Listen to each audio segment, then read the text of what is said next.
Welcome to the Finding Joy in Education podcast. I am your host, Sarah Painter.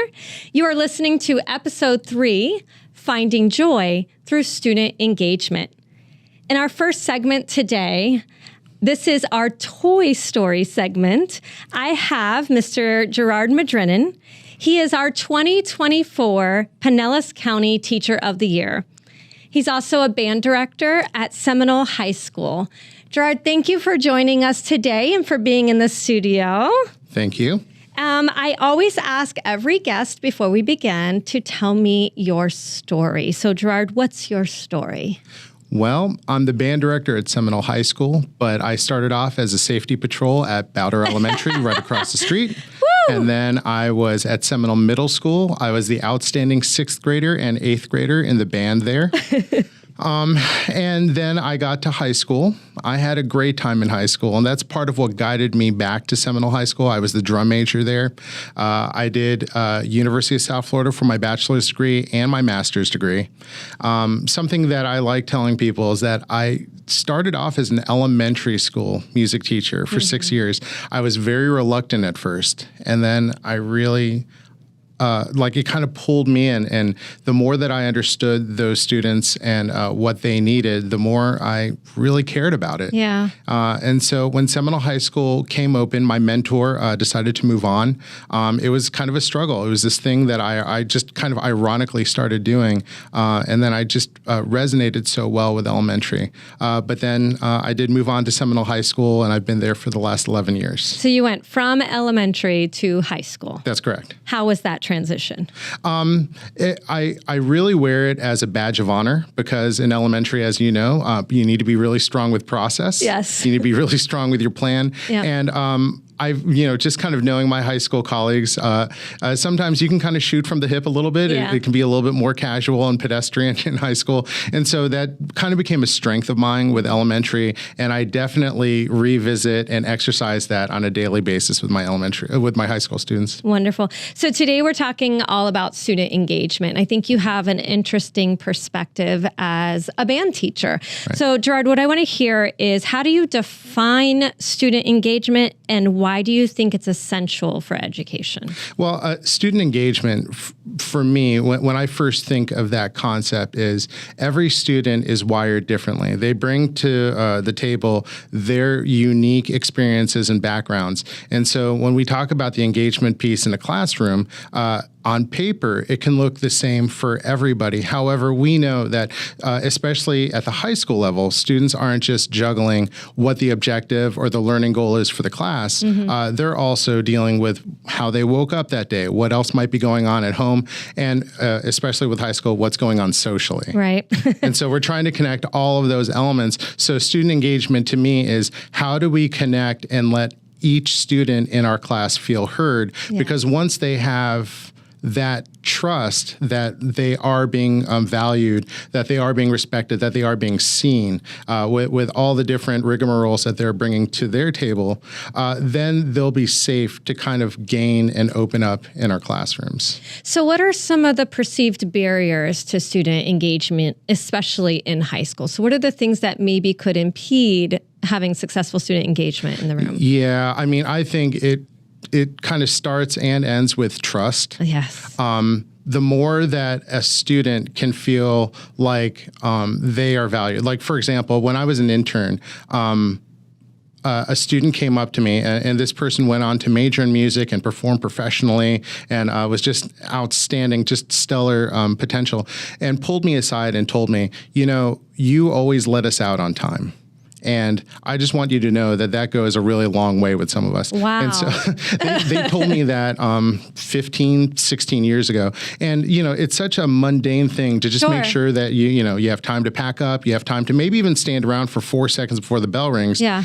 But you are standing there. You're not listening to someone ramble on and on or think to themselves, like a student might think, the only thing this teacher is concerned about is what they have. Their own agenda. Right. Thinking that the student might have a big test in the next period, or they might have needed 4 seconds to finish a homework or gluing something together for a project they're submitting. And so all of those aspects, I've always thought to myself, the more that we can show students that we respect not only like maybe they're doing something great in our class, but recognizing that they might be really into science, they might be into writing, they might not want to do anything with school and they just want to work with cars, or all they care about is really sports, but they also kind of dabble in music. So just appreciating that students come from different places and just letting them know, like, that maybe I don't know about those things, but I'm asking them about it because I know that they do it. And you talked about trust, which is built through that relationship building piece, which I know is huge for you. Right. And, just another aspect of trust is sometimes high school students, as we all know, just like everybody, they're not perfect. Right. They're going to make a mistake, or sometimes they're going to need like something selfish. And it's so easy. And I think a lot of times students are anticipating, I messed up. Here comes the axe. Here comes the consequence or the punishment. And to show them either kindness or patience or just understanding of where they're coming from, it's enabled me to kind of give them that hug that they need. And a lot of times that helps them get further than just, laying down the law or dropping the hammer or all those things. So walk us into your band room. If I were to walk in, what would student engagement look like? What are some of your go-to strategies that you like to use and leverage with your students? Right. So my middle school band director, how about this for a circular story? I ended up interning with that same band director when I was in my undergrad at USF. Oh, wow. And then that same band director ended up leaving middle school to teach elementary, which I had just completed half a dozen years with. So they interned with me. And then they ended up moving from that to being a staff developer at the school district when they retired. So it was just this whole circle of life type of thing. But my middle school band director told me, don't forget to give them a little bit of dessert. And so in the band kind of lesson plan, there is technique. A lot of students don't like that because it's kind of boring. There are fundamentals. Those are even more boring. And then, we're working on our objective pieces, our masterworks, and you're trying to tackle all of those things. But there's also always going to be something that the student enjoys playing too. Yes. And so can we kind of play all of the things that every student wants? And it's so neat because we're talking about music, and music is just so all the colors of the rainbow. It's a wide spectrum of things.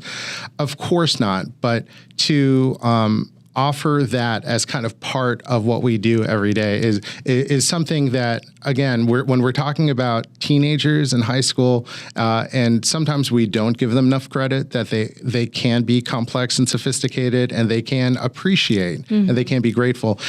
That's just something where we might work on scales and tuning and long tones and sonority, and then we're working on our festival evaluation pieces, and then take out this piece that we're going to do for the spring concert, or we're going to do this for a pep rally, and let's play that just for maybe the last 2 minutes. That's the dessert that my middle school band director, Mr. Tag, shout out to you, was talking about. I love it. So it's kind of balancing what we have to do, but also what you want to do. Right? Making sure there's a marriage there between that. And the neat part when you say balance is that's a musical term as well. And so we think about mixing and blending and balancing.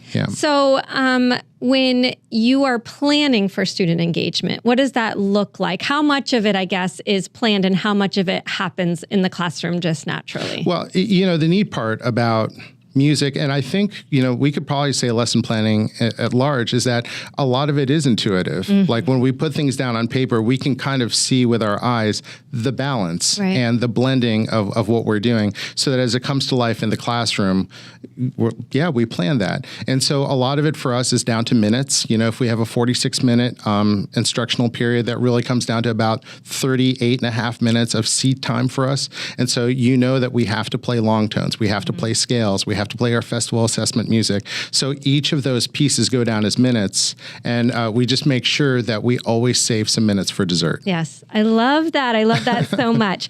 So before we wrap up our time together today, Gerard, I want to give you a moment to share a joy story. So when I ask for a joy story, I want you to think back to maybe a student or a colleague or an administrator that you have a specific fond memory of, that when you go back into that memory and think about it, it connects you to your why. So share with us a joy story. Yeah. And, First, I love that it's called a joy story. That's just so beautiful. And I'm going to make this one about my principal, Dr. Lucas. And I promise I'm not just taking the low-hanging fruit and pointing out my boss now.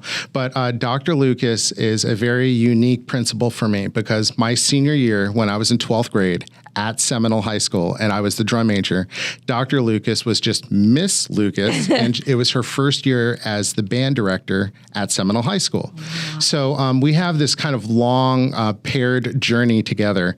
And as the drum major, I conducted the marching band. And Dr. Lucas, who is a great musician, and she's just this like burst of energy. They say the 2,000 watt smile. That's Dr. Lucas. And I was a very proud, probably arrogant, a little too sure of himself, 17-year-old conductor of the marching band. And that was kind of my domain. That was my turf. I was really proud of it. Mm-hmm. And so every time this new teacher, who is the second band director in the program, would watch us work, I really strutted my stuff. And I thought that the students at that time, all of my bandmates, the whole marching band team was just awesome. And so it was like in the middle of September, in the middle of the football season, I'm getting ready to climb up onto the drum major podium with the other drum major, who's still one of my best friends, Scott Reeves, who's now a lawyer in Washington, D.C. Wow. And as we're getting up onto the podium, Dr. Lucas stops me to say, "You know what, man, you're just so awesome." And I'm like, "Oh, do tell. Just keep laying it on, Dr. Lucas, Miss Lucas." Stop. Yeah, right. Please stop. No, but keep going. And she's just like, when you conduct this one part in the show, and it was a very like complex thing with like the drums were wailing and the horns were playing really loud and the color guard was spinning. She's like, you always hold it together. And it is just so amazing. I have no idea how you do it. And I'm just like, oh, shucks, you know? And so then I climb up on the podium. And the funny part is that night, the whole band fell apart at that moment. And I've actually never really retold the story. It's been like 20 plus years. And ever since she gave that comment, for the rest of the month of September, October, until our season ended in November, I never quite held that moment together. And so it was like a really interesting kind of like foray for me into modesty, and thank you for teaching me humility, Ms. Lucas. Absolutely. And I've carried that one with me ever since. I love how your stories are so intertwined with colleagues and teachers that you had and that you're still connected to. I think that's one of the beautiful things of education. It is. Are those people we meet along the way that we bring with us that follow, and whether our journeys go in different directions, just that we take those little life skills with us that we've learned from them. Yeah. And you know, to that end, I can tell you every day that I'm in the classroom with the students, I talk about these kinds of things. And I tell them, I want them to see that I love my job. I love coming in every morning to work with them, to collaborate with them, to problem solve with them. And I do think that they kind of see that conviction with me. And I hope that it spreads to them, that they can kind of seek and search like a sunset and a horizon, like what I found. Thank you so much, Gerard. We are so very proud of you here in Pinellas County for becoming the 2024 Pinellas County Teacher of the Year. But thank you for being on the podcast today and for sharing your insight on student engagement. I'm just so grateful to know you and to continue to grow our relationship as well. I'm absolutely honored. Thank you. Thank you. Thank you for listening to Finding Joy in Education. I'm your host, Sarah Painter, and joining me today for our Leadership Lens, we have Chris Boulanger, principal at New Heights Elementary School here in Pinellas County, and Megan Hatfield, assistant principal at Eastlake High School. Thank you both for being here today and for giving us some time with you so we can talk about student engagement. Thanks for having me. You are welcome. So I always ask all of our guests, what's your story? So I'm going to start with you, Megan. What's your story? So I guess I can start at the very beginning. I have always loved learning, and I've always loved education. I'm the last of 7 kids, and I used to make my mother give me homework. We had to buy a chalkboard and everything. So I always kind of was destined to be in education and be a teacher. So all throughout school, I was just the teacher's pet, wanting to get involved and help grade and help all of those things in the classroom. I loved everything about school, the classroom, learning, all of that. helping with lessons, just being that kind of teacher's pet. And so then when I went, I got my bachelor's in adolescent education in social studies, and then my master's in educational psychology, which is the why and how of learning. Why does it occur? So that really fascinated me. Moved to Florida about 11 years ago and taught social studies at the middle and high school level, and then for about 8 years, and then joined Pinellas County Schools in the Office of Strategic Planning and Policy, where we planned different district initiatives, and I got really involved in that, all while getting my education specialist degree and a doctorate degree in educational leadership, so continuing that lifelong learner aspect. And then just really getting involved in those initiatives at the district level made me miss being involved and seeing them put into action. Yeah. So this year I am an assistant principal at Eastlake High School and loving every minute of it and working with students and teachers and just getting a lot of school spirit and all of those things that I wasn't able to see from the district level, and really being on the ground is just very fun for me. That's awesome. I can't wait to hear what you have to say about student engagement. It seems like you've had multiple roles that you're probably using those expertise moments in every day at your job. Chris, what's your story? I mean, I got to follow that. So my story might be on the complete opposite end of that spectrum, where when I was in school, not so great. I was every teacher's nightmare. I was the fourth in a long line of Boulanger boys. And I wore out all my teachers, unfortunately. I talked a lot and made some poor decisions. But I will say that even reflecting back to that, I always knew I wanted to be a teacher because I think school wasn't super fun for me and it wasn't engaging. So for some reason, and I really honestly can't point to an exact moment or thought, that I just knew I wanted to teach, and I knew I wanted to make school fun for somebody. Because if it wasn't going to be fun for me, it might as well be fun for somebody else. So that was kind of the direction I took. Came down here for Florida.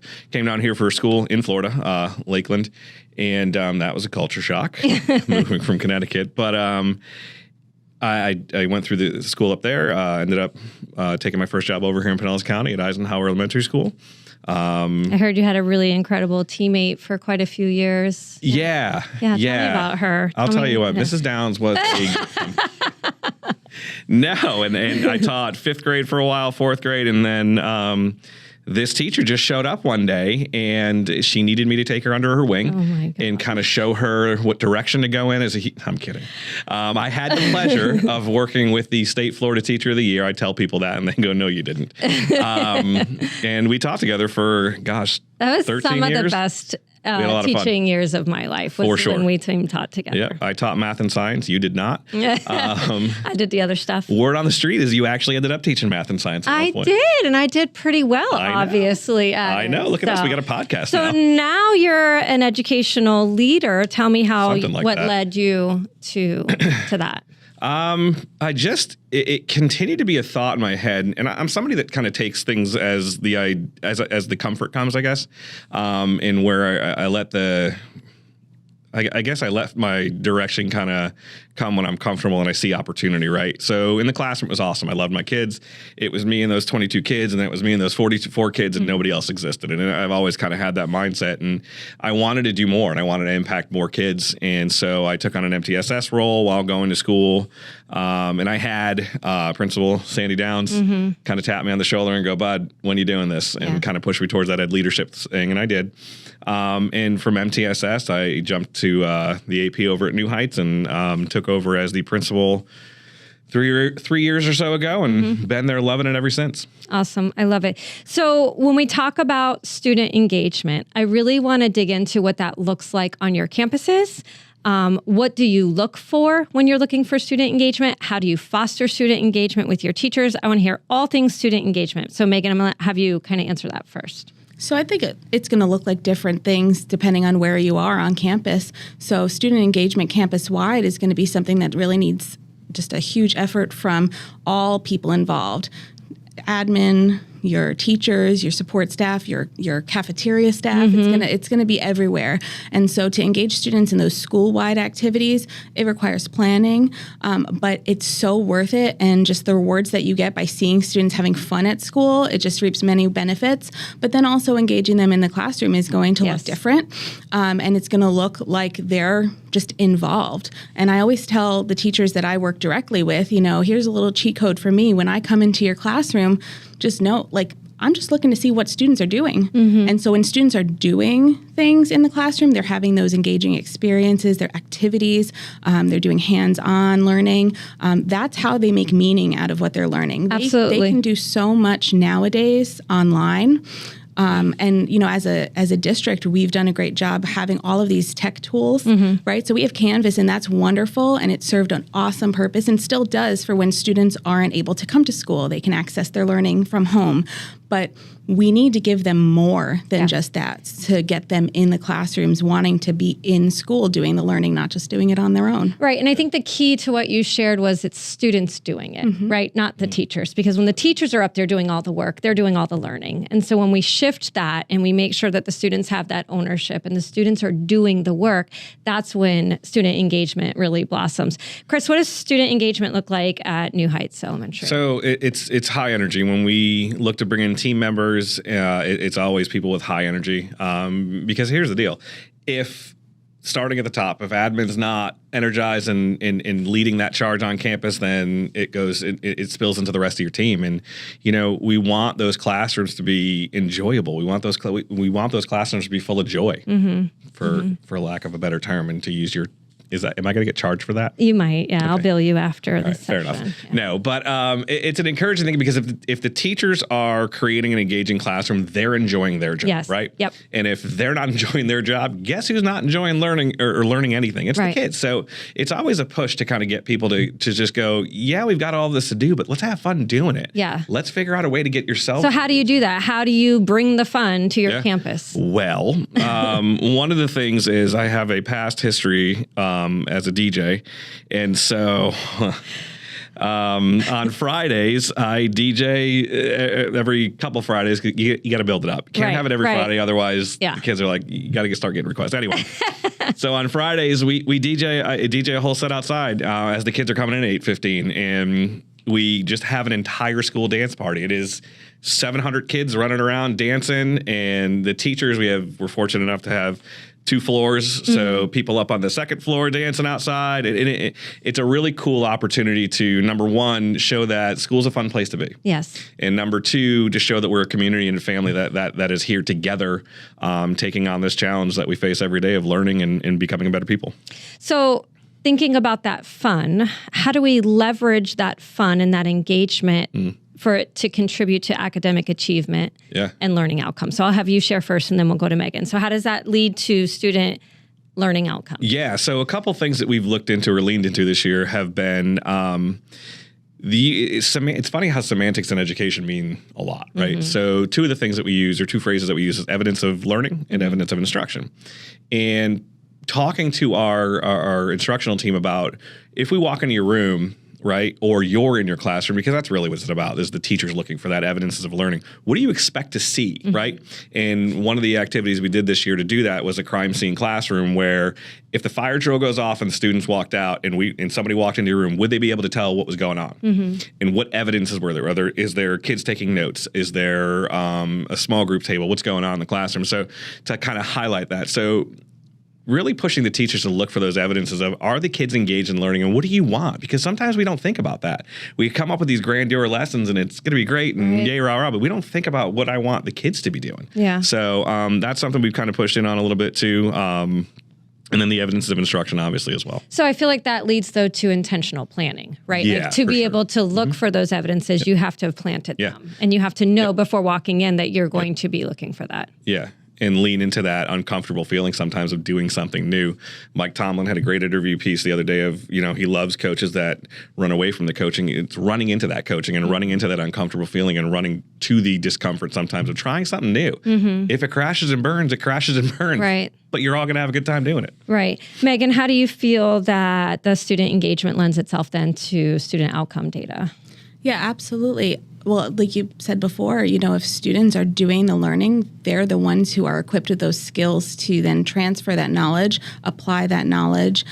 So when they're taking a test, the teacher's not there telling them what things mean. They are able to analyze. They're able to, make connections to what they've already learned, and it stays in their mind because they enjoyed learning it, because they can remember and recall those activities that they did that had them learning it. So it's not just, oh, I took notes on this. Not that notes, they have a purpose, but it's about what they did. So maybe they read an awesome article and they remembered working with the group, and maybe it was a gamified lesson where they had a competition, because we really like to play into the competitive nature, especially teenagers and all kids, really, all people. Teachers are also very competitive.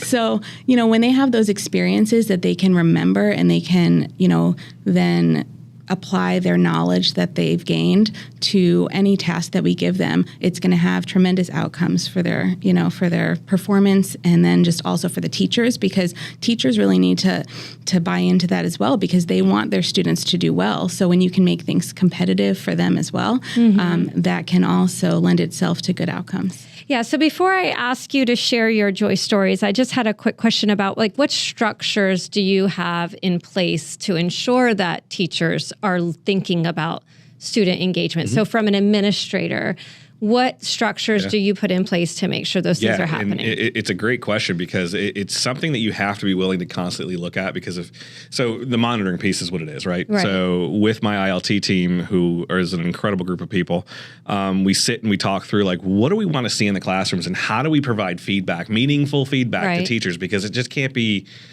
robotic and useless, right? So what are we going to give to teachers that's useful? And how can we present that? So we've developed a process in a walkthrough form that's a quick 5 questions of things that we're looking for, what evidence of learning were present. And we list some things on there so we can quickly check it through. And immediately once we send that in, it sends a message to the teacher going, here's what we saw, right? And creating that culture of being willing to hear those things. So, and then always being willing to go back and go, this isn't working. Reflecting. Yeah, and we're not getting what we need. Or the best thing that we've, the conversation that we've gotten a lot more is, are the teachers responding to it? And if the answer is no, that's on us. Yeah. And we got to fix it. Yeah. And we got to give them tools, because our job is that bulldozer to clear the path for them to do what they do best and teach the kids. So how can we better do that? Yeah. What about you? What structures do you guys have in place to ensure that student engagement is kind of at the forefront of teachers' minds when they're planning? So we come to build our school improvement plan with those types of structures and strategies, right? Using the AVID strategies, and then having bell-to-bell instruction to maximize engagement. But I've also really started working with the PLCs so that they are working together, especially, for example, U.S. history is a big one, and I'm, with social studies teacher, I'm working with them.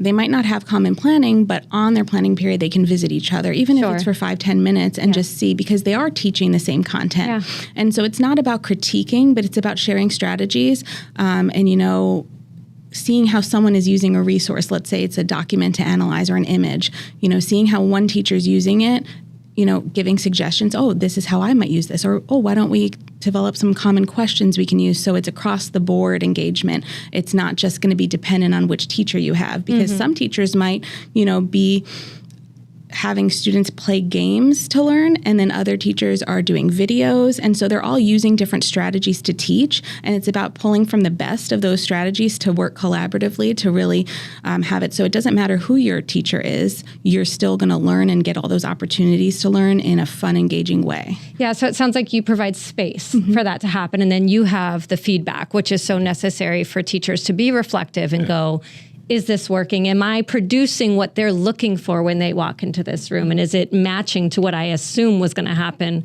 when I taught this lesson? So before we go, I always ask my guests to share some joy stories. So this would be like a memorable success story, or a story tied to a student or a colleague, a parent, an administrator, anyone that you've worked with, that when you think back on this story, it connects you to your why and reminds you of why you're still in education. So Megan, would you share with us a joy story? So mine's not necessarily one story, but it is about my why. And so anytime I'm working as an administrator with students, oftentimes what are students coming to me for? It's going to be for discipline or things that need to be course corrected. So being able to connect with a student, even though they might be facing some sort of little consequence for their actions, always making it a learning opportunity, building relationships with them, taking that opportunity to check their grades and say, hey, how's it going in this class? Why don't you have this turned in? Things like that, get to know them. Because one thing I don't think we got to talk about so much with engagement that is just the heart of engaging students is going to be the relationship building and having some person, at least a person or some connection on campus for all students. So, finding out if that student who's in my office has someone, and if they don't, being that person or finding them someone, getting them connected to a club or an activity that might help them get more engaged in school and just staying on track, and then checking in with them, seeing them around campus, having them know me by name, me being able to check in with them by name so that they know that I see them and that I care about them and I'm following through. And so I think that is more of the connection to my why rather than one story. But every time I work with a student at that level, and it doesn't matter what they're in my office for, I'm always going to do that extra check and get to know them. And I think that goes a long way. I love that joy lens. You take something that could be perceived as negative, right? That you're talking to them based on behavior or a choice that they made, but you turn it around and form a relationship with them so that they have someone to come back to time and time again. I love that. Chris, what about you? What's a joy story that you have? So the joy story that I, always come back to is being able to coach you to be the Florida teacher. No, I think the biggest compliment that I've learned from myself in education is when kids come back, right? When they're 17, 18 years old, we used to have tons of kids come back. And I will tell you that it just happened twice at New Heights. And they were kids from Eisenhower. I had Lakeisha Davis's young boy at my school for a little bit, and another one of my scholars from my Eisenhower days. Kids come in, and it was just like they remember what we do. Yeah. They remember what class looked like, what felt like. They ask about other kids. Like those moments right there when kids come back to the school that they were at or remember you. That's huge. I mean, how many people do you remember from when you were a kid? And to be one of those people, I think is a big deal. Yeah, every time that happens to me, I'm like floored. Yeah. I was like, I did my job that year. I taught you. Like I didn't go above and beyond in my eyes, but they cling to these memories. And huge. You don't realize how big some of that stuff is. Yeah. But like Megan said, it all goes back to relationships. Absolutely. So it's when you take the time to get to know them and build those relationships with them. Well, Chris and Megan, thank you so much for joining us today and for sharing your thoughts about student engagement and how administrators can support that at their schools. I appreciate your insight that you both shared. So thank you guys for being here today. Thank you. I appreciate you giving me the accolades for getting you the Florida Teacher of the Year. You're welcome. I'm glad we had that opportunity. Yeah, no, me too.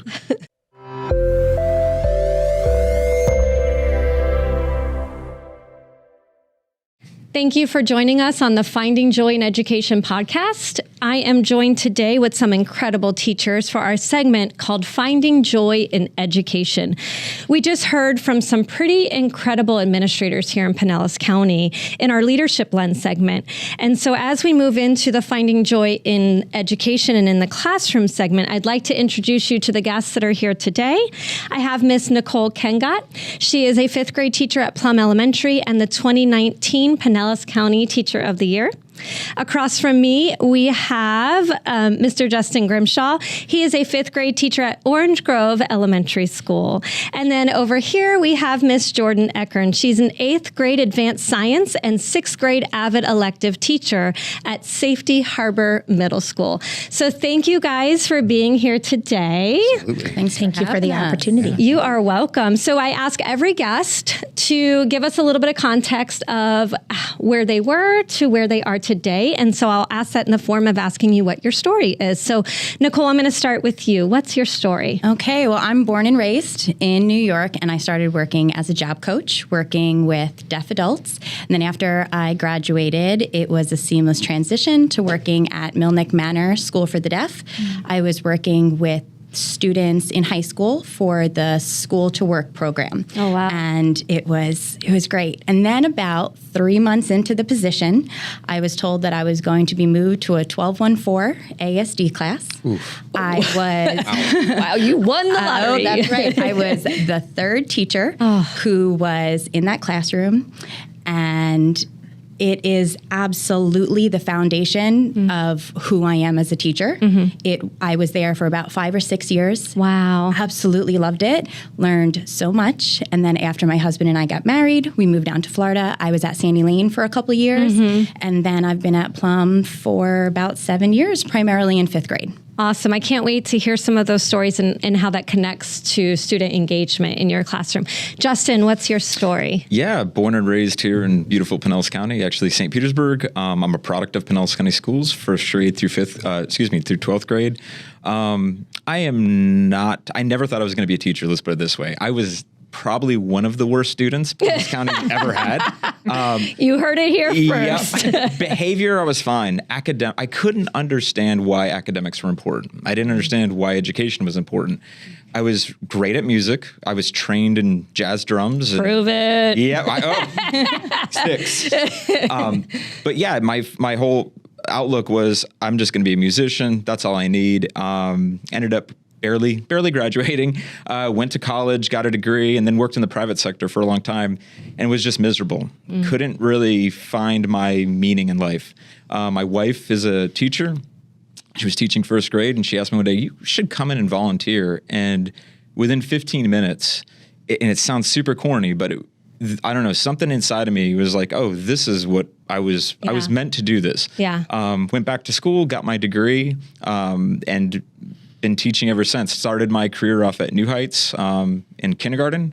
So I've taught kindergarten all the way through 5th grade. Oh, and wow. It's been an awesome experience. I wake up every day just so lucky that I get to do what I get to do. I love it. And I love that light bulb moment that you had where it's just like, you know, when you know. Yeah. And that's, I love that. I love that about Yeah. And seeing kids that were just like me, I think that's what spoke to me. I was like, oh, I know that kid because I was that kid. Absolutely. And Jordan? I started off my career in animal husbandry. I worked with animals in a vet tech for 7 years, and I loved it. But then I became a parent, and I think that my journey was meant to take on the role of a teacher because I was already teaching in my role as a vet tech. But my daughter was getting to school age, and I knew that I wanted to be part of what she was going to be part of for the next 13 years of her life. Sure. And I decided middle school science was all. I started off in high school. I was a high school fill-in for 1 year at Palm Harbor University High School. Okay. Absolutely loved it, but it was just a year for a teacher who was out on maternity leave. So when I returned, when they asked me to continue my position, and I was. But as a chemistry teacher. And I was like, I'm not so sure.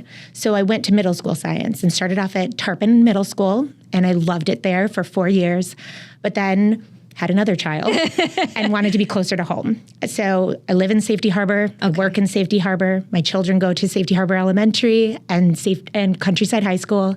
And I love where I teach. I love the people I work with. I love my community. And I think being a teacher within my community is an important part of it. Oh, that's such a special thing to be a teacher in the community that you live in. I think is just, I love that. And just a little shout out, my son was one of Miss Eckern's students in the past, and he actually recommended her for this podcast. When I asked him to talk about student engagement, I couldn't even finish the question before he recommended that I have Miss Eckern on. So I'm so grateful to have you here today. So guys, I want to talk about student engagement. That's our topic for today. And I want to ask some clarifying questions of how does it bring joy to education? So I know it's a very blanket question and kind of broad. So give me some specifics. How does student engagement, or how can student engagement bring joy to education? And we'll just kind of go around the table. So Nicole? I think it's really important to be creating an environment that children want to be in and understand that's going to be changing depending on the generation that we have in front of us. And I also want to create an environment that I want to be in. Yeah. You know, I think it's really important for me that no matter what hat I'm wearing, I'm me first. So whether I'm Nicole the teacher, Nicole the mom, Nicole the coworker, Nicole the mentor, I'm going to put my personality in whatever that I'm doing. And I really hope that I can model that for my students as well. And I think with so many things that are changing, and with social media and with the social anxieties and this really high rise in apathy, I think it's really important to have collaboration be a way of work in your classes, because, you know, we learn so much about social skills when they're in kindergarten and first grade, and then it can't stop there because it's changing. Their environments are changing. The way that they're socializing is changing, and I want to really create that safe space for them to be having accountable talk, to be disagreeing with each other in a respectful way, to be able to think of something clearly easier to be able to say when they do disagree with somebody that's more than bra. Right? Like to have something that they can have their own thoughts and understand that that's really powerful. Yes. So when they can practice that with me, I'm hoping that they can really instill that skill and take it regardless of whatever road they go down. Absolutely. So it sounds like get them here, make them want to be here, but then also see how this is applicable outside of here. Absolutely. So come here, I'm going to teach you this, and then this is going to come with you for life. And I think that's awesome. And then you're going to have more buy-in. You're going to have more buy-in from the students, from the parents. Like, we're a team here. Yeah. And I want them to be invested in what we're doing. Yes. So Justin, how does student engagement bring joy to your classroom? What does that look like? Ownership. Yeah. It's really what it would be. I tell the kids that all the time. Like, this is not my education. This is your education. And all the things that you're getting here, all the skill sets that you're collecting, you can use those throughout your entire life. And we have to, I tell them all the time, don't get hung up on just like, oh, this is math, this is ELA. No, these are things that are applicable to all things. Because really what we're talking about is, can you set a goal? Do you believe in the goal? Do you believe in yourself that you can actually do this? Can you set up a time frame to where you can actually accomplish this? And then when mistakes happen, then what do? We're big in our class about being comfortable with the uncomfortable. Yes. And I think that's one of the major things with student engagement is, if the teacher holds on to everything, nothing gets done. But when it's just all on them and you're there more as a Facilitator. I'm your ride or die. Like, no matter what happens, I got your back. But like at the end of the day though, but you are going to do this and you can do this. Yeah. So kind of giving that free space to really own their education. I love it. Ownership is huge for me. It's something I've spoken about across the state, but I think also you kind of tapped into like what a master teacher is going to do, and that's going to send the ownership over to the students, because when you hit that part in the year, and for some it's very early on, and for some it takes a while, but when you hit that part, it's golden, where you can pass it to them and you are more of a facilitator, the ride or die, right? But they're driving, they're the ones doing it. I think that's what we want in our teachers, and our district supports that, supports elevating teachers to get to that status that you are handing that ownership over to your students. Absolutely. Ms. Jordan, tell me about what student engagement looks like in the middle school. So we've got 2 5th grade teachers and now we have a middle school teacher. But I can say that it looks a lot like 5th grade. Good. Especially for 8th graders. Yes. Because they are looking at high school. They are looking at the responsibilities of being and owning that GPA and that those skills that they're going to need to be successful in AP and those higher level academic classes. So it looks like my students taking full responsibility over their lessons. When I produce something, I want to be the facilitator. I want to be that person in the room that is watching and checking. I don't want to be the one that's talking all of the time. And I'm very lucky that I'm a middle school science teacher, because I think that it lends itself to hands-on learning so much. Yeah. And when the students are using their hands and they're collaborating on a lab, they are using all the skills that they've learned in 5th grade and in 6th grade. And especially when I'm talking about like students that have had me in 6th grade and then I see them again in 8th grade, I see that responsibility level increasing and that engagement in their learning and understanding that they have to own their learning. Yes. It cannot be anybody but their sole responsibility. And it sounds like a common thread between what the 3 of you have already shared is that shared ownership, right? Yes. And also I heard kind of what you were saying about who's doing all the talking, because I've heard it said that whoever's doing most of the talking is doing most of the learning. And if that's you as the teacher, you're doing it wrong, right? So like giving that chance where students are now the ones that are coming up and leading the discussions. And Mr. Grimshaw, I know I've seen this in your classroom about students leading discussions. Can you tell us a little bit about a student engagement strategy that you use called Socratic Seminars? Yeah, I've been using it for quite a while now. I started using it with 2nd graders, and it's 2nd, 3rd, 4th, and 5th. Yeah, essentially what it is you put your students in a circle. You could give them a ball. We try not to do that because we're trying to work on more social skills of saying like, excuse me, I'd like to add on to you. I'd like to, But I pose a question. Sometimes it can be TDQs from an ELA unit. It could be a math problem, science problem. A lot of times it's social skills problems. Like what does empathy mean in a classroom? What does perseverance really mean? And then students at their ready, they just start discussing, which is really interesting because a lot of kids that would never speak before now want to be engaged. They want to have their input, and then they want to disagree if people obviously have a difference of opinion. It's also really cool too, because then you can pull out that evidence, right? So instead of me going, right, that's right, and you guys should, I would just keep asking questions. Well, where did you get that fact? Where did you get this? Show me where in the text. Can you tell us where? And then the kids start doing it, which is so cool to watch them. And because it helps a lot too. We see this in writing, right? So like, if you have to write a multi-paragraph essay and you have to find sources and find elaboration, when you can do that in a Socratic circle, the writing is very simple after you can have that full engaged conversation. And it's amazing to see them use the vocabulary that we use in school. They're now projecting out because they're sitting a little straighter. Right. They feel more mature. Essentially, I'm telling them, you're old enough to do something. Yes. This, in their eyes, it's very mature, which is great because that's where the buy-in is. They're like, okay, now I'm part of a Socratic circle. And I love that you said you've done it from second grade up, because we will get pushback sometimes from the primary grades, right? Saying, well, maybe fifth graders can do that, but these kids can't. And I think it ties back to what Nicole said about giving them a safe space to speak, but giving them those skills. So I'm sure it's highly structured in the beginning, absolutely. right? Like you are modeling exactly what this looks like and probably providing those sentence stems for them. Absolutely. Till eventually it becomes more authentic and organic and they're doing it on their own. It is. And I would even add to the hardest part with Socratic circles has nothing to do with the children.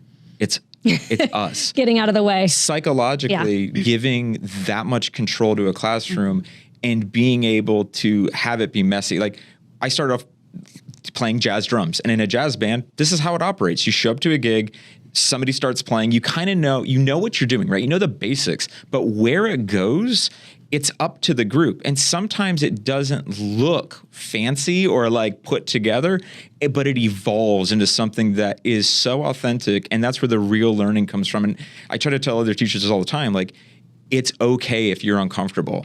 If it's cringy, if you're like, oh my gosh, I want to jump in, don't. Just breathe. When you show them that you're uncomfortable, they feed off of that. Absolutely. And then they just shut down. Yeah. I don't even sit in the circle. I always stand away from it. And a lot of times I'll even like body language will turn a little bit. So it's like, I'm not even listening to you Right. guys.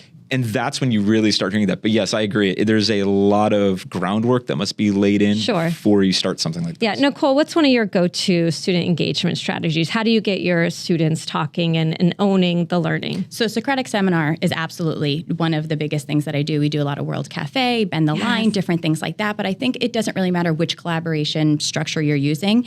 It's more important that it's just becoming your way of work. And I agree. In the beginning, it could be tough. It could be different personalities, but a lot of that you can help to drive your instruction. So we've got our standards. We know what we need to be teaching, but use the students, use the group who's in front of you to help lead what it is to meet their needs of where they are. But at this point in the year, it's just a way of work in my class. So we have all flexible seating.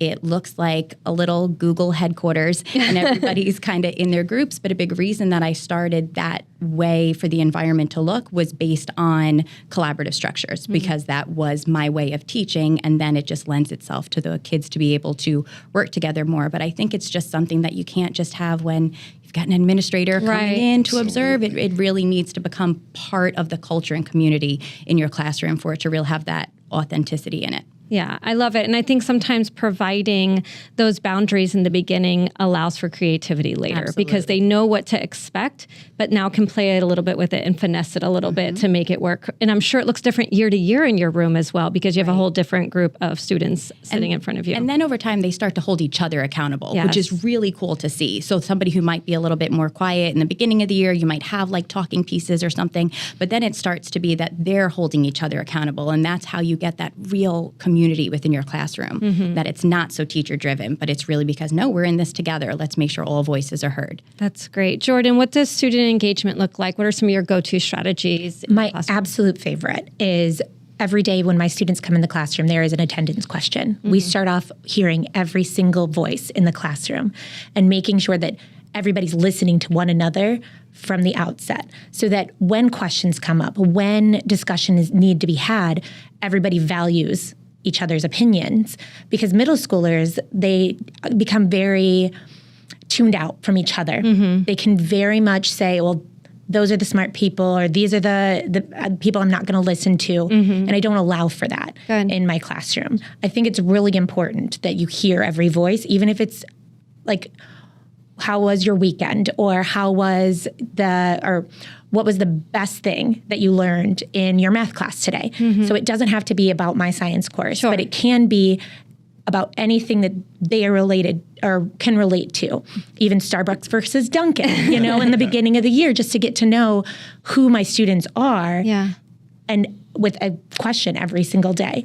And then structures for inquiry, just questioning after questioning after questioning, and having the students build their questions and answer their own questions and use those for the dialogue of their conversations. So I need you to give a question and you need to answer their question, and then they give you a question and you answer their question, so that everybody is engaged in their own personal learning, but in a very structured way, so that everybody is accountable. That's so great. That's so great.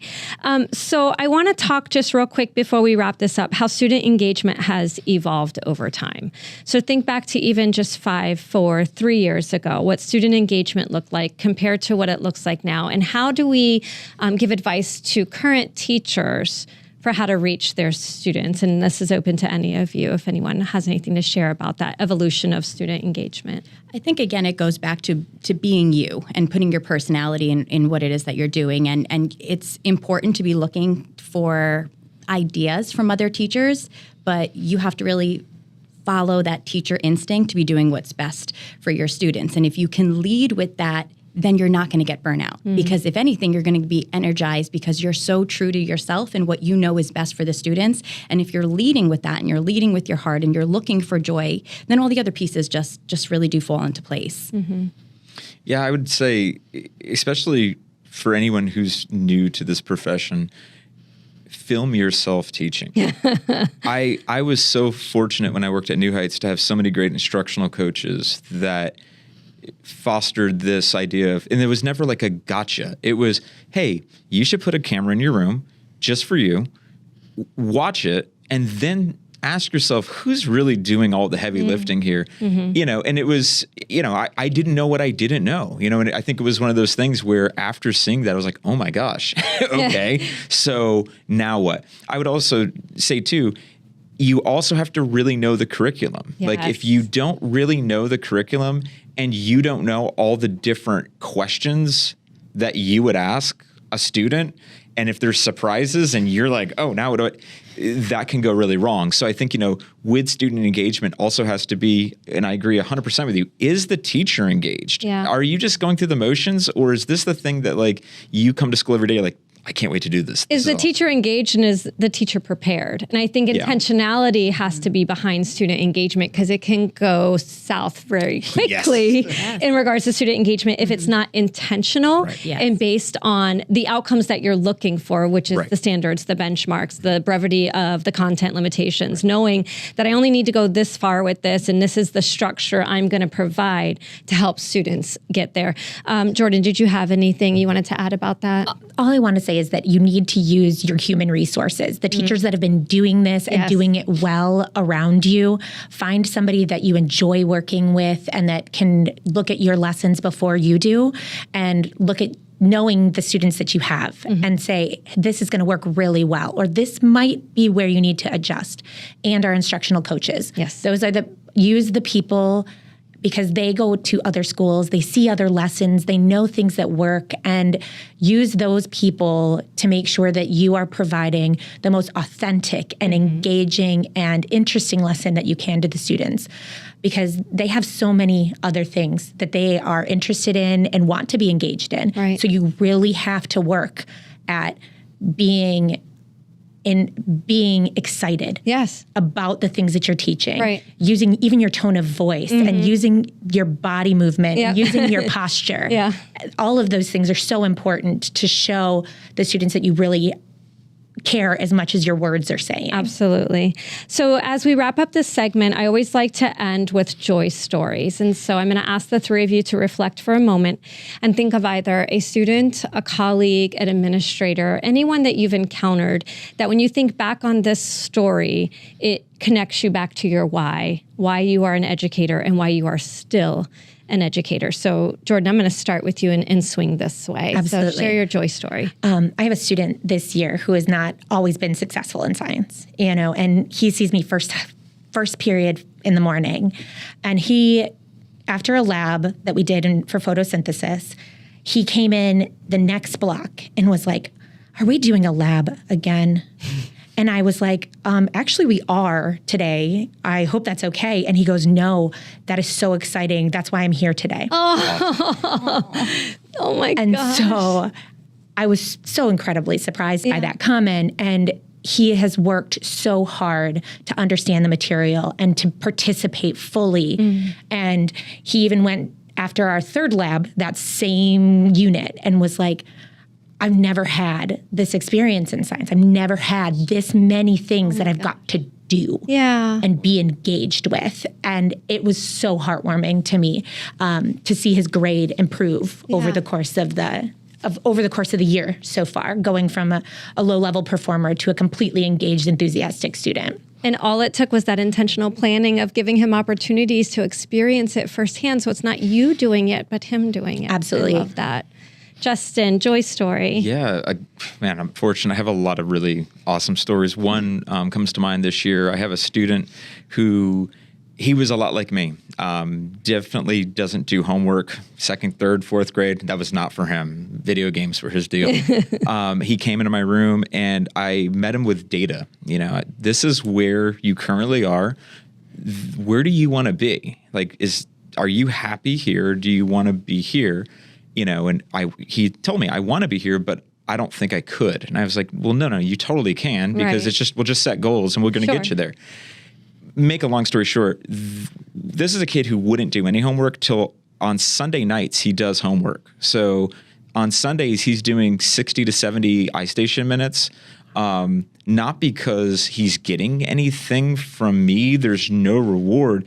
It's all intrinsic. And I asked him the other day, I was like, how does that feel to have everything put into place and have your goals? You're starting to meet your goals, and big smile on his face. He gets all teary-eyed. It was the first time in his life that he's seen that he's worth investing in. And I think that's what makes this job amazing is showing human beings that if you invest in yourself, good things are going to come your way, but you have to put it in. You Right. have to do that work first. I love Yeah, it's a great that. story. That's so beautiful. Nicole, joy story? It's hard to pick one. I know. I really think that, teaching's hard. So I think it's really important that you're looking for opportunities to find joy throughout your day all the time, having a gratitude practice all the time in all areas of life, because that's going to really help you going. So I think I'm going to put a little spin on it. And my focus, honestly, the last couple of years has been finding joy or trying to bring more joy back to the educators. I think that we talk a lot about this being a really it's so challenging for our kids and the epidemic and everything. And well, it's also really hard for a lot of the working parents who are also teachers. Things are changing so quickly. So how can we help to instill that? Or some of these brand new teachers who are coming in who are hearing from so many people, how could you become a teacher? Don't become a teacher. Here, go become an influencer and make millions of dollars. Like, why would you want to become a teacher? Like, don't do that. And it's like, no, I think that's the group we really need to be pouring into. Or even just talking to more some of the parents who are just feeling like, my kid's in trouble again. Yeah. Kids in trouble, and being a support for them. So I truly find most of my joy right now when, I was at DWT on Friday and I had a new young teacher come up to me and she was like, I've been to a lot of your trainings and it's really had a really big impact on me. It's always positive, it's always engaging, and going back to trying to be like who I am first, it's really important for me, whether I'm in school, in the classroom, with my friends, or talking on Instagram. I really want to make sure that I'm just bringing excitement back to whatever path people are trying to do. Absolutely. And I think, we get surrounded by negativity so quickly. And I've said this before, negativity breeds negativity, but joy breeds joy. Absolutely. They're equally contagious. And I think our job is to spread that joy and to make our colleagues feel that joy, make our students feel that joy. But I love that you focused on our colleagues, because that is our culture and climate right now. And it's a truth that we're living, but we can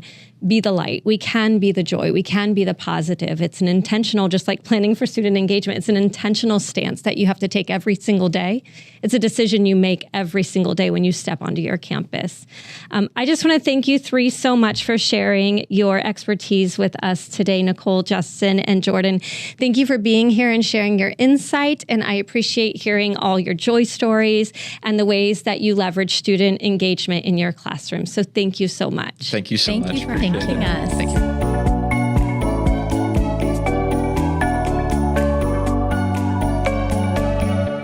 Thank you for joining us. You're listening to Finding Joy in Education. This is episode 3, Finding Joy Through Student Engagement. We just heard from some pretty incredible teachers here in Pinellas County, and we're moving into our segment called Teach Hacks, where we hear from experts in the field sharing their advice and their expertise. And today it's all about student engagement. Joining me today is Kim Hill, the director of the Office of Student Experience, and Miss Stacy Pellerin Vanderloop, an instructional technology coordinator here in Pinellas County.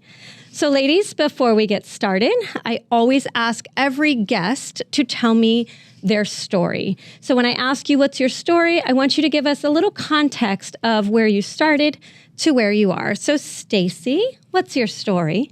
So my story is, when I was a young girl, I loved playing school with my friends. I would make worksheets and math problems up. I just loved taking that role. But as I got older, I started thinking about going more in the route of like family law or social work.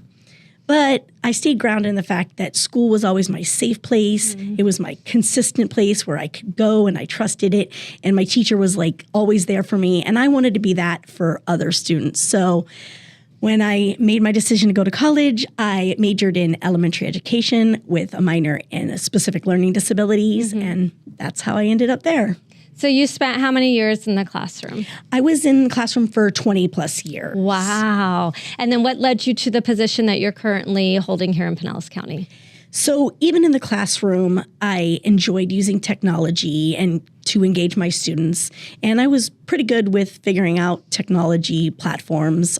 And so when the opportunity came up to be a coach, I thought, hey, I could help other teachers find the passion of using technology and leveraging that to keep students engaged in the classroom. Love it. I'm so very grateful that you did step into that role, because I have firsthand been able to benefit from your expertise on that end. Kim, what's your story? So believe it or not, Sarah, education was not my initial path. Growing up, I wanted to be a meteorologist. I had a thing for weather. I just wanted to be a meteorologist. But as I went into high school, becoming an athlete, I really my journey led to possibly sports medicine. Mm-hmm. The end of high school, I ended up took a job at the YMCA, and I was a camp counselor, and I worked before and after school care. And I just made connections with kids right off the bat. And it started getting me thinking of like, gosh, I could even have a job that gives me the summers off. This could be my job. This could be my job.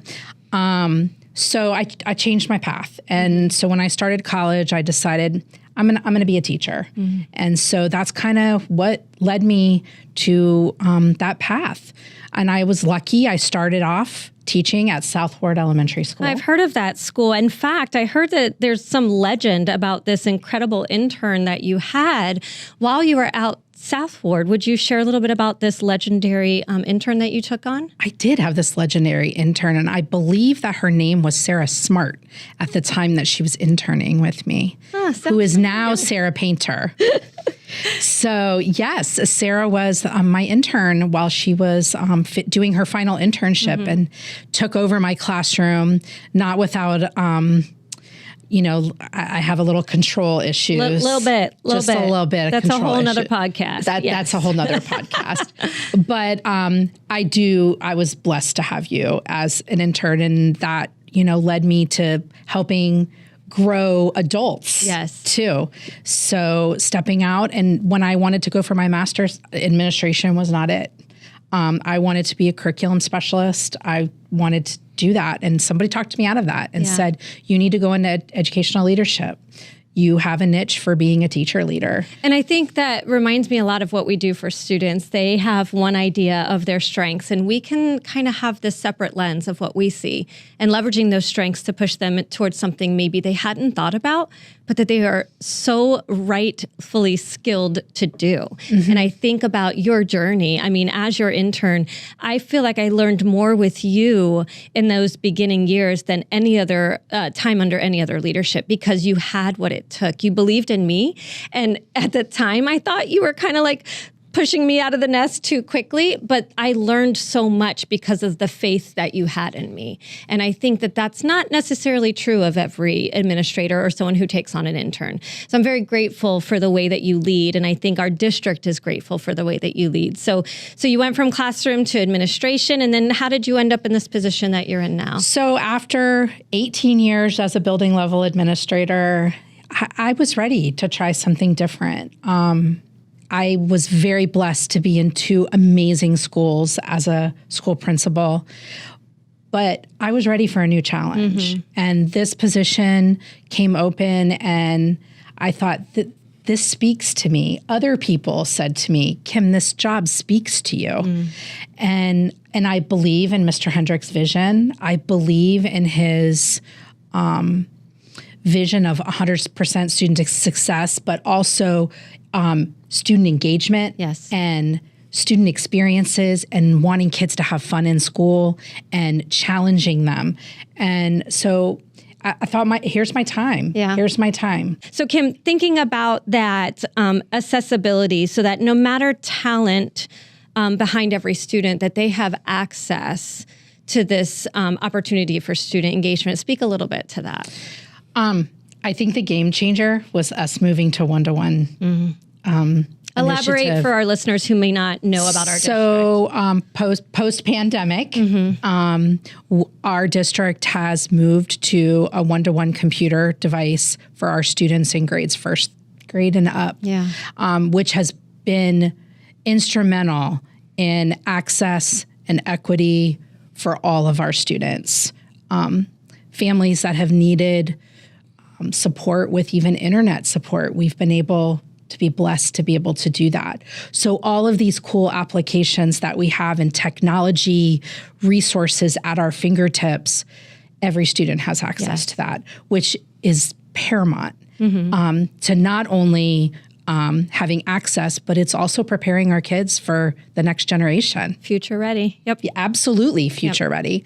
So I think that has just been an absolute game changer for us as a district, but also what we're doing for our students. Yes. So Stacy, Kim talked about supporting students this way. What supports are there for teachers then? And I know you just presented on this at our district-wide training, but how do we support our teachers in using these student engagement things that are at our fingertips? So that's where these instructional technology coaches come in. This is a position that's funded by referendum money, and there is an instructional technology coach that is assigned to every school in Pinellas County. We can be, you can contact us and we can come out. We can either work with you on the side, a teacher on the side, or we can present to your students on any of the platforms that are supported by Pinellas County Schools. And we are all very passionate about this and patient too. So wherever you are, as far as like your journey with using technology, we can be patient and work with that. I love it. So teachers, you heard that here. If you are a Pinellas County teacher and you're looking for support on using these digital tools, please reach out to your instructional technology coordinator. Coach, yeah. Coach. And how would they find who's assigned to their school? How can do they email someone? I think their best bet would just go to their library media specialist, and they're our contact person. Sure. They know who we are, and they can put you in touch. Perfect. The best part about our coaches, our tech coaches, is that they support students, they support teachers, and they support leaders. Nice. And I think that they just kind of run the gamut of how they can provide those technology supports. They can model a lesson, but they can also work in a PLC with a group of teachers on learning a new platform or a new trick, or sitting one-on-one with an administrator, them trying to figure out how they can monitor all the tech supports. I love it. So really our administrators can be leveraging your expertise as well to move their school along as well. Well, ladies, before we end our segment, I love to hear joy stories. And this is a story that when you look back on it from your teaching career, from any time in education, it connects you to your why and it grounds you in why you are an educator.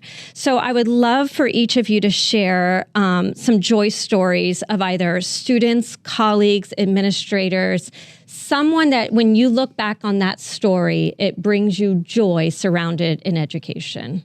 Stacy, would you like to go first? Sure.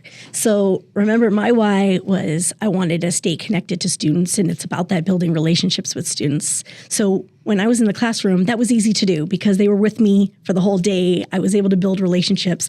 I would see them years later. In fact, right before I left the classroom, I had one of my former students' daughters was in my 5th grade class, and I was like, okay. And she was like, oh my gosh, you were my favorite 5th grade teacher at the time. But I thought when I came to the district, I was like, oh, I'm going to be detached from these students because, I'm in and out of 37 different schools. Right. But I go in, I teach them a platform like Book Creator. The kids get so excited. Maybe a month later, I'm back on the campus and the kids will be like walking from lunch and I'll be waiting at their door for like the next lesson. They'll be like, Miss Stacy's here, Miss Stacy's here. And they're just excited to see me and they remembered me. So I didn't lose my why. I love it. Oh, I love it. Cam, what about you? Joy story. So I think it's hard to pick one. I have those students that I taught so many years ago. We won't talk about that. I had one particular. He was in my second class that I ever taught, and he reached out to me several months ago, and he just wanted me to know the impact that I had on him. And where others weren't believing in him, I believed in him. And he shared with me what he's doing now.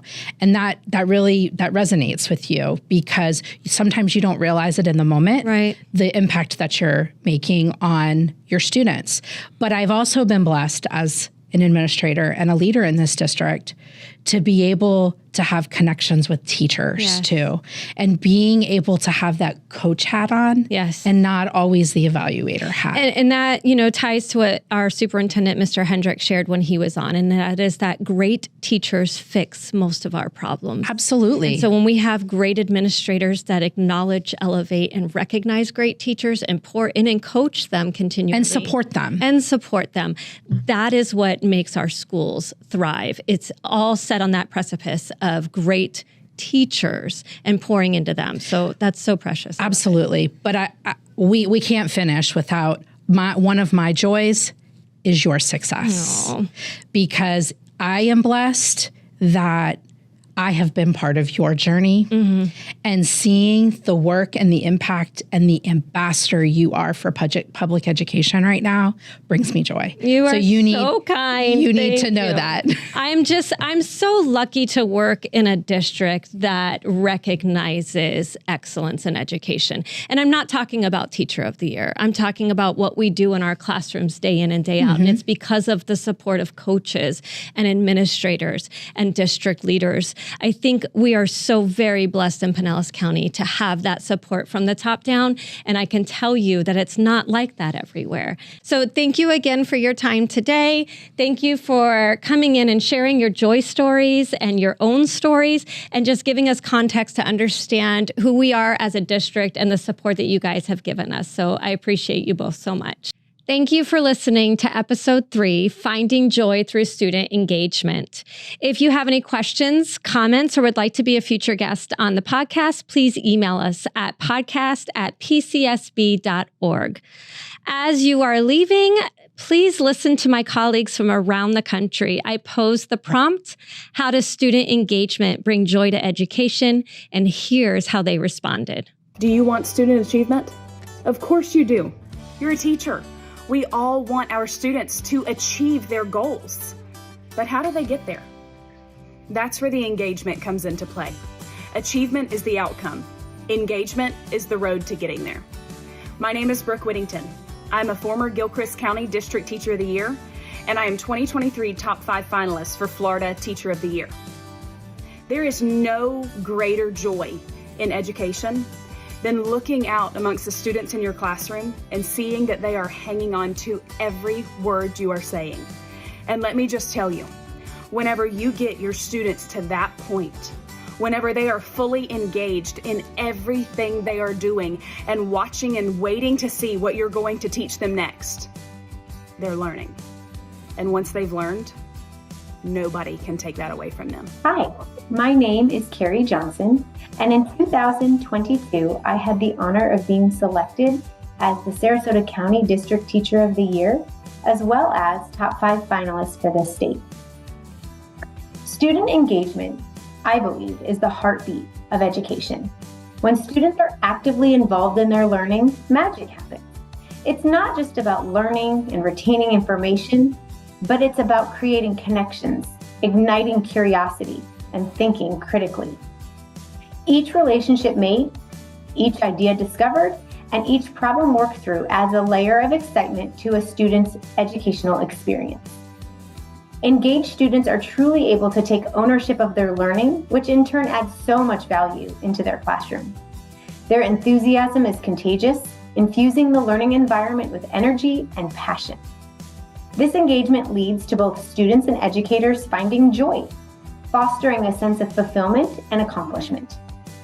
Embracing engagement is the key to unlocking the joy of education, where every moment becomes an opportunity to learn, grow, and thrive together. Student engagement in education brings me joy because of the lifelong influences it has on our students. The impact it has on social, developmental, and academic growth is immeasurable. The power to create lifelong learners, instill confidence, and prepare citizens who are active participants resides in part with student engagement. Lessons that foster curiosity, interest, and optimism lead to passion and motivation. Passion and motivation lead to student products like these National History Day projects, which illustrate students' ability to practice valuable interdisciplinary literacy and communication skills, extend their thinking, and use their voice. Student engagement brings me joy because it fosters social competence and skills that support decision-making and problem-solving, because it helps students learn how to evaluate information and think critically about what they are learning and gain the skills necessary to navigate in our world. I am Jennifer Jaso, the 2023 Sarasota County Teacher of the Year. Hi, my name is Jessica Somm, and I am the 2022 Arkansas Teacher of the Year. When I think about finding joy through student engagement, I think about how students are willing to take risks when they feel like they are learning in a safe and supportive environment.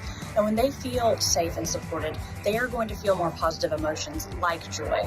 And when students have joy and they're willing to take those risks and try new things and do the hard work, as an educator, that brings me so much joy.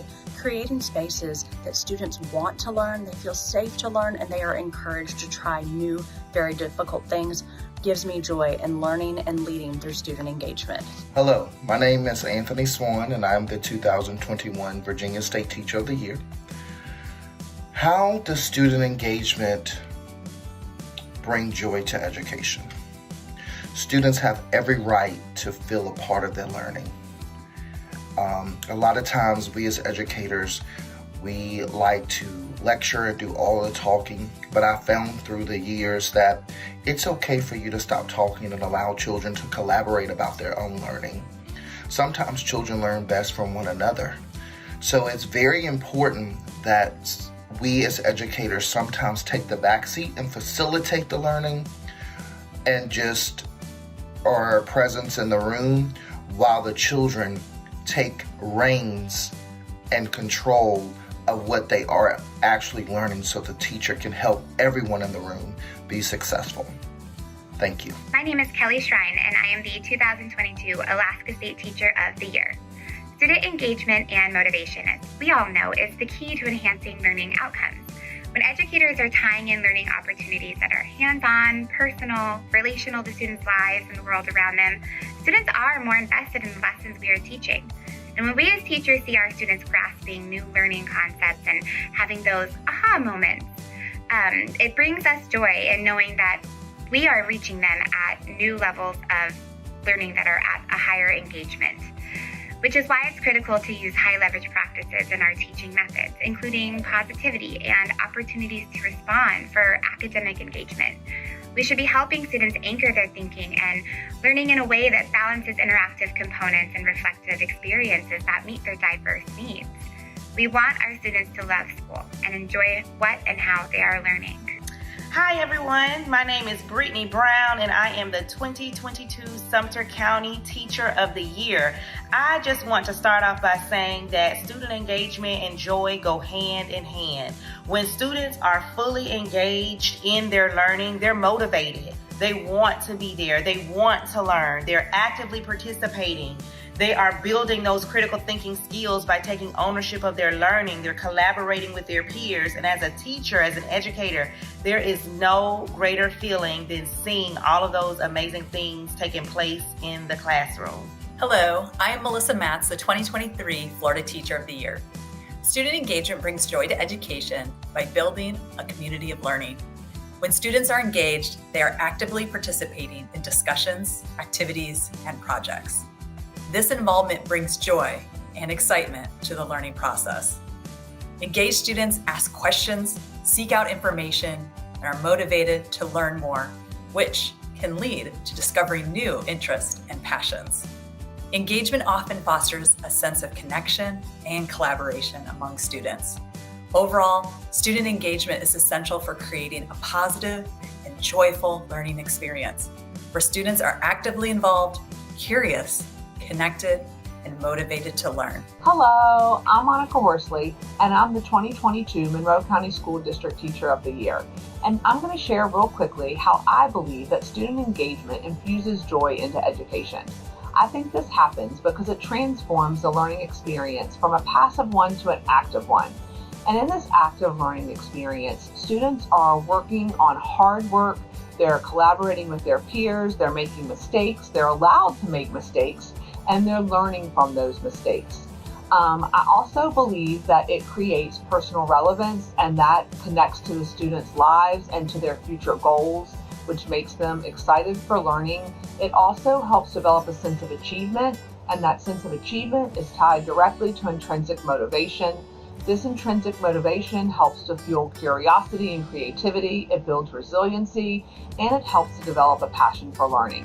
All of these things together help explain how student engagement definitely infuses joy into education for both the student and the teacher. Thank you for allowing me to share with you today. I'm Morgan Rankin. I'm the 2022 Tennessee Teacher of the Year. Student engagement is the ultimate achievement in teaching, and there's lots of joy in that. I can get a student to listen and to work on assignments, but when students are engaged with what we're learning, it means their curiosity has been sparked and that they truly care about what we're learning. Then they're motivated to figure something out, and that is priceless to a teacher. These moments often come from my own engagement in what we're teaching. My favorite trick is to tell students that a lesson or a tricky math question is my favorite one and I can't wait to teach them. My enthusiasm is contagious and those little ears perk right up.